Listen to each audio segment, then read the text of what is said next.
A lot of tailwheel airplanes are older airplanes, and a lot of older airplanes don't have starters. So that's why we thought it would be appropriate to discuss hand propping here on the Tailwheelers Journal. Hand propping is a fairly simple technique, but because of the inherent dangers of hand propping, it's always great to really know exactly how to do it. Why are they watching us then?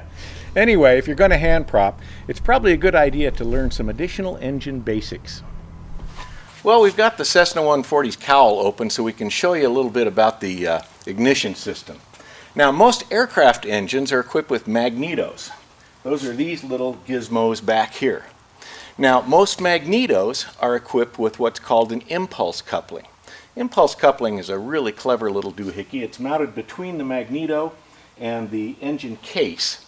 And what it does is it supplies a brief, high-intensity spark. And the way that you can tell if an engine magneto has an impulse coupling is by simply pulling it through, because it'll make a telltale clicking sound. Let's see how that works now. I'll pull this through very slowly and listen for the click of the impulse coupling. Hear that? Now you can tell which magneto is equipped with the impulse coupling by pulling it through and having an associate back here listening, or you can even feel it yourself with your hand. Yeah, that impulse coupling is pretty darn important. Not only does it give a hotter spark, but what it also does is change the timing, and the timing of the ignition is really important when it comes to hand propping. After all, when we pull this thing through, we're pulling it relatively slowly. So the impulse coupling, because it uses that compressed spring that suddenly lurches forward, it gives it a hot spark, but it also changes the timing. It retards the timing so that the spark occurs closer to top dead center. Usually aircraft engines have their timing set well advanced, maybe 20-25 degrees before top dead center. Well, that's fine at high RPM or cruise RPM, but not when you're trying to start it. When you're trying to start it at low RPM, if you get a spark at 25 degrees before top dead center, that piston is still on the way up. The spark fires the charge in the cylinder, and it resists that piston moving up, and therefore you get kickback even, or at least really slow cranking. So the impulse coupling is a really important device when it comes to hand propping an engine, or regular starting for that matter. If you have an engine that only has one impulse coupling, you'd be well advised to start the engine on that mag, not both. Our Pawnee is an example of that. The impulse coupling is on the left side, so we start it on the left mag. We then select both once the engine starts. The presence of an impulse coupling can make the difference in being able to hand prop an airplane or not. Hand propping can result in some pretty horrible accidents, but I think that they're easily prevented. Just observe some simple rules. Make sure the airplane is properly secured, make sure that the engine controls are in the proper position, and make sure that you always stay out of the arc of the prop. If you never get in the arc of the prop, you'll never get hit by it. Now, I would be happy to demonstrate to you what happens if an airplane gets away from you when you prop it, but there is a limit to the things that I will demo. Hey Brian, you don't have to demo it. Huh? You don't have to demo it. I was poking around and I found this really cool projector and some film. You've got to see this. Lights!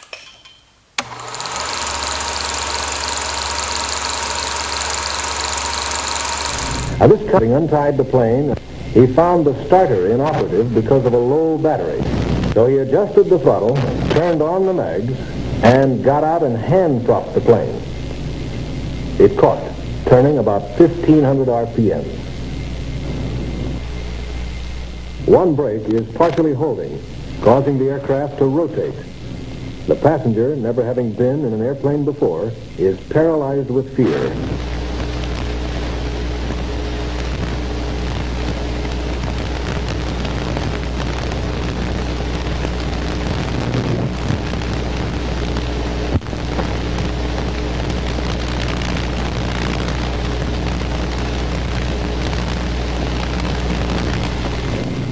The pilot is now lying on the ground, stunned. As the airplane passes over him, the prop is clearing him only by inches. Now watch as the tail wheel strikes him as he tries to get out. The truck is trying to stop the aircraft, but the driver is afraid of the whirling propeller. the wingtip touches the top of the strut, changing the orbit. The pilot is out of danger of further injury from the aircraft, but the passenger's nightmare continues.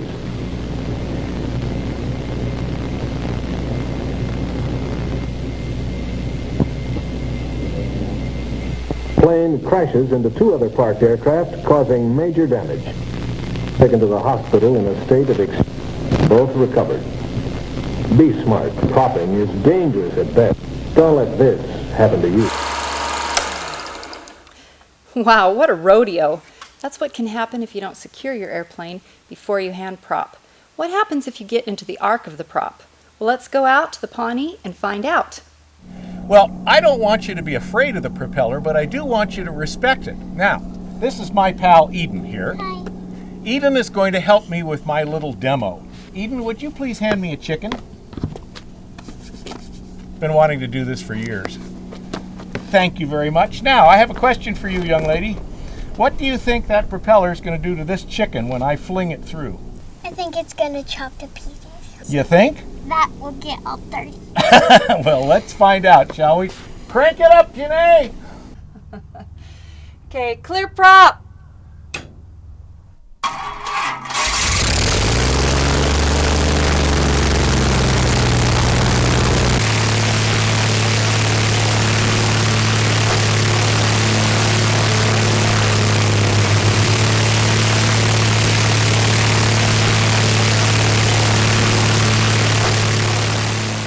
Wow. Well, Eden, we've seen what the prop will do to this chicken. What do you think it would do to you? I don't even want to imagine it. No. Okay. Hey, Eden, nice job as assistant chicken flinger. I hope that didn't terrorize you.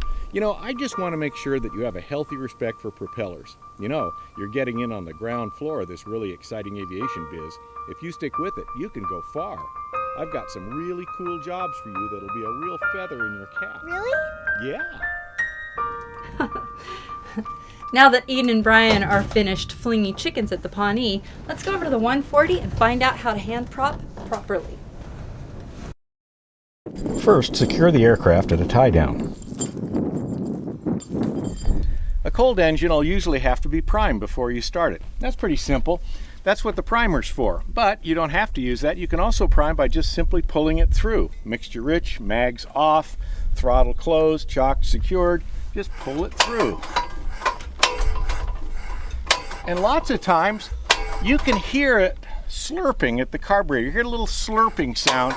And if the throttle is closed, that's the maximum amount of suction you'll get, and it'll pull fuel right into that engine, prime it, and get it ready to start.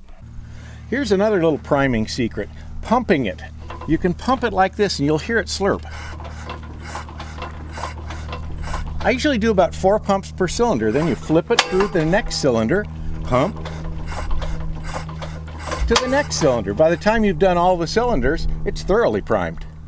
When it comes to the actual technique of hand propping, there's a couple of things to be considered. First and foremost, stay out of the arc of the prop. You don't want to get in that prop arc and get smacked by it. Also, you want to be able to use a technique that enables you to get a bunch of blades through without a bunch of fooling around. After all, it might not start on the first one, so you might have to pull several blades through. That's one reason that I really don't like that old method of kicking the leg up. It makes you look like a drunken Nazi on parade. First, let's see how we do this when by ourselves. For the purposes of this demo, we're going to have the fuel off and the mags off because we'll be flipping the prop through several times. Remember, you always want to assume that the engine will start, so you want to stay out of the arc of the prop at all times. From the front of the airplane, rotate the prop if necessary so that as you face the plane, the prop's slanted at 45 degrees. You have to assume that the engine will start as you're moving the prop, so stay clear of the propeller arc. The upper blade will just be coming down at the beginning of its compression stroke, and as you swing it down, you should be completing that cycle just as you step away. The prop should be grasped halfway between the tip and the hub. Any further out will give you better leverage, but it'll make it difficult to pull the prop through with suitable rotational speed. The trailing edge of the prop's airfoil is the spot that your fingers will naturally want to curl around in order to have a good grasp.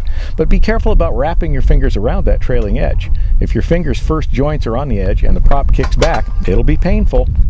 I like to use the friction of my fingers and hands on the face of the prop to provide the grip. I don't allow the trailing edge of the prop to contact my fingers any further than halfway into the pads of my fingertips. That way, if the prop kicks back as a result of advanced timing, it won't grab my fingers. If you can apply enough torque while holding closer to the hub, you should do it. The blades will go faster. You can also get away with the casual approach. One hand, very simple. As long as your energy is moving away from the propeller when it pulls through.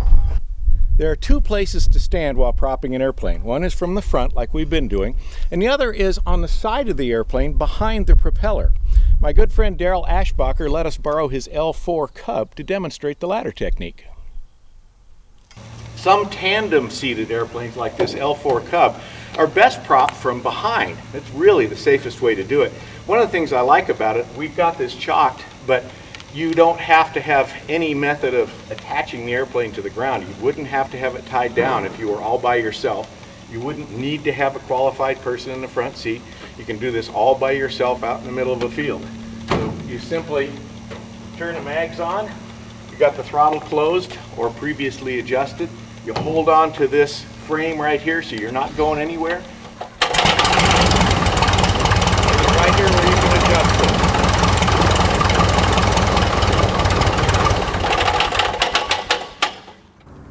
Unfortunately, most airplanes are too wide to prop them from this position, so we're forced to prop them from the front. Tailwheel airplanes are easier to hand prop because of their tail low altitude. This puts the propeller right at a good angle so that you can hand prop and pull it through. You can hand prop a tricycle gear airplane like this Tri-Pacer. I don't like to do it because the fact that they're trikes puts the propeller down lower, so instead of directing your energy away as you pull through, you kind of have to bend down, which is a little uncomfortable, but you can do it. This Tri-Pacer has 150 horse Lycoming, so it's not too hard to hand prop. Tom, how about hot and brakes? Hot and brakes.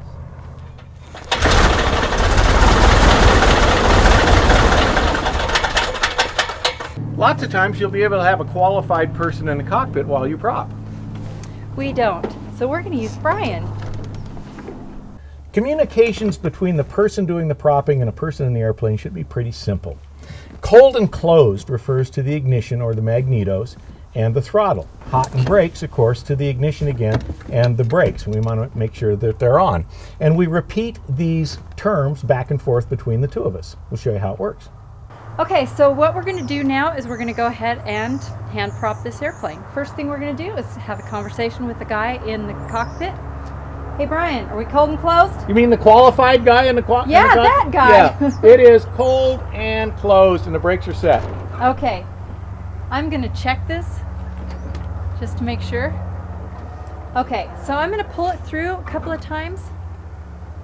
And remember, even though I've asked for cold mags, I'm assuming that they're hot.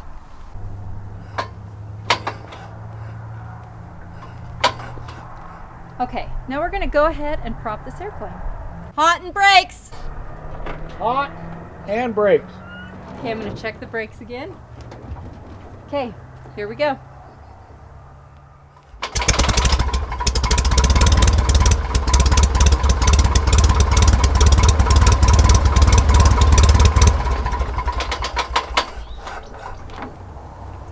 Hand propping is a skill that all pilots should have. I know it's a little frightening, but once you get used to it, get a little knowledge about it, it's really a breeze. Propellers shouldn't be feared, just respected. So all you got to remember is that safety is the most important thing. Make sure the airplane's secured, make sure you stay out of the arc of the propeller and the controls are in the right position. Thanks a lot for watching.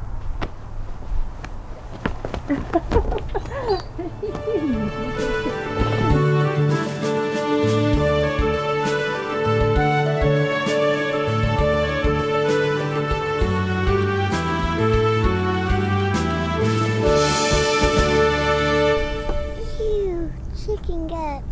Yuck. Huh. Feel feather in my cap, huh? Start again on the ground floor, huh? What does that mean? When do I get to fly?